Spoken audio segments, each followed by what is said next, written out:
What is up, dudes and dudettes? I am the mystical green beanie.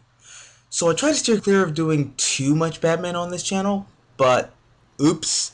I just can't help it. I love Batman. I'm sorry. I know that's not a popular thing to say these days because people are gonna jump out and say, "Oh, you don't like Batman. You just like the Nolan trilogy, and hey, you just like Batman from the Arkham games." And blah, blah, blah, blah, blah. But how about go fuck yourself? I actually really like Batman. I'm sorry for loving this character. I truly am apologetic for loving this character, Batman. I'm sorry. But, anyways, this week on Hitting the Books, I'm going to be tackling Batman issue number 43. So, this issue is set dead center in the middle of the new status quo that Snyder's written for Batman. Gordon's the new Dark Knight, Bruce has gone off to do his own thing, and the Powers Corporation has absorbed Wayne Enterprises. And if that last bit sounds a little familiar, just watch the pilot episode to Batman Beyond. So, yeah. But anyways, everything is just topsy-turvy and it's different. And in the previous two issues, Gordon's been tracking down this new gang of superpowered thugs who get their powers from this guy named Mr. Bloom. So in this issue, Gordon goes to Bruce for help because by this point, it's public knowledge that Bruce Wayne and Wayne Tech do stuff on the side for the Bat family. And Gordon wants to pursue his case on these superpowered trap lords who he has a personal history with. But he wants to do this in private, but he can't because the Bat Bunny suit records everything and can be seen by the people who are now in charge of Wayne Powers. And since a lot of the tech was designed by Bruce Wayne himself, he thinks, maybe Bruce Wayne can tinker around with this a little bit, so maybe I can finish up this case without anybody noticing. But Bruce just says no, simply because he's through with that chapter of his life now. And then we get to see Superman show up in this book, which, hey, I'm down for it. I'm always cool with crossovers and books. That's always a cool thing for me. Uh, but yeah, to Clark's surprise, Bruce is totally different, and Alfred gives us the rundown on Bruce's backstory, on what happened after the cave collapsed and how he survived. Or he didn't survive. The Dionysium actually brought him back to life, but it not only healed his body, but it also healed his mind, basically making him not crazy anymore, while also making him a total amnesiac. So he doesn't recall being Batman at all. And Clark is just full steam ahead, ready to put Bruce back in that bat suit. Like, no, you're gonna get your ass back out there and be Batman. But Alfred is the exact opposite. See, he just wants Bruce to continue on the path that he's currently on, because it's all he's ever wanted for Bruce. That little daydream that he had at the end of Zero Year, where Bruce is with Julie and they're raising a family, and his adopted son is genuinely happy, and that daydream is coming true. And then he shows Clark this cloning device that Bruce was gonna make back when he was paranoid and crazy and believed that Gotham still needed a Batman. Alfred states that he disagreed with that philosophy that Gotham needed Batman because to him, Batman had his beginning, and he should also have his definitive end. Even though we all know that the device is gonna be finished, because in another story that Scott Snyder wrote, we see that they're Batman clones that span 10 generations. So, yeah, he kind of spoiled his own story there, but who cares? Anywho, in the end, we see Gordon investigating on his own, outside of the Bat Bunny suit, which is nice because I really like the black and yellow costume that he's rocking. And meanwhile, Penguin's doing a deal with Mr. Bloom and reveals his powers. And, dude, okay, I got me a theory. But before I get to that, let me just comment on the art, because that's just what I do. So, as for the art, it's Greg Capullo, and that means it's awesome.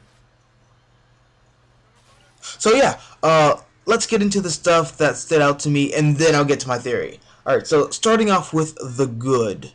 Gordon is a very different Batman.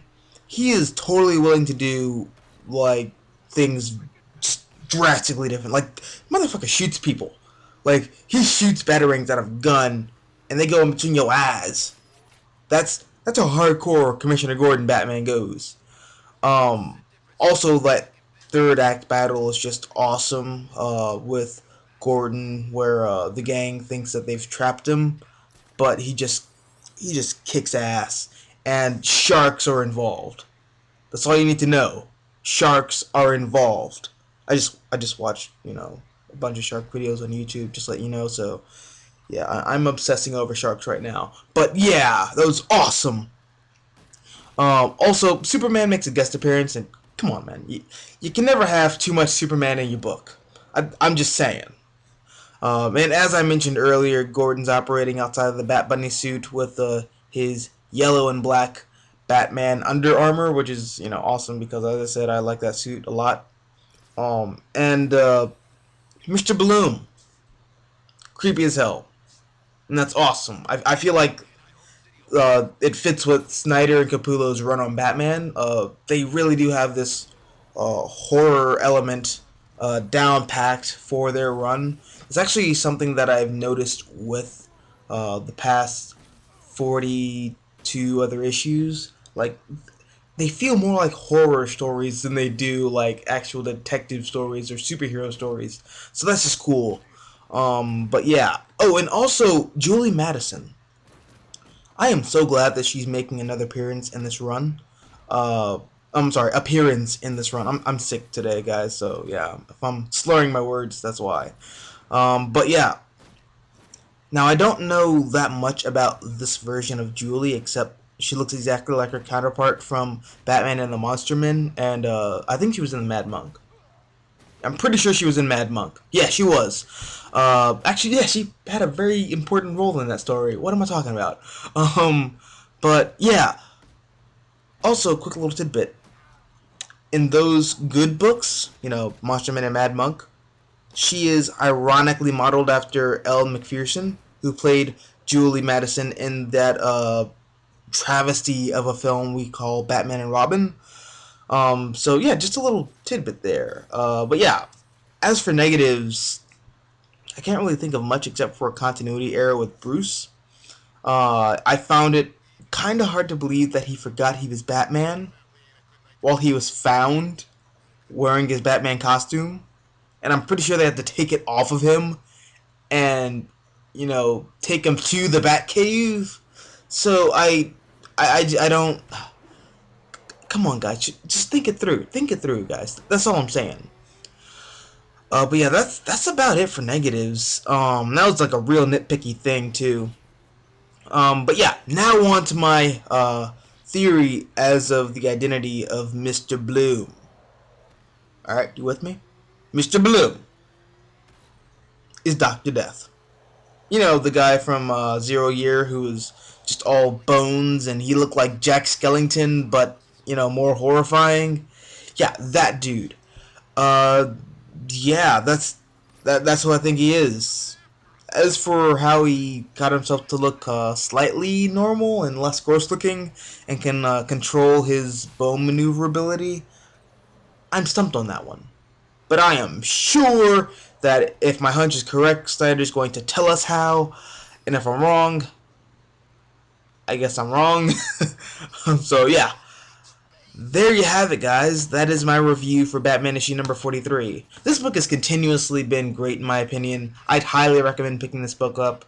And if you haven't been reading it, really, what's wrong with you? Come on, read this book. It's awesome. But yeah, guys, I am the mystical Green Beanie. And as always, until next time, adios, nachos. Adios.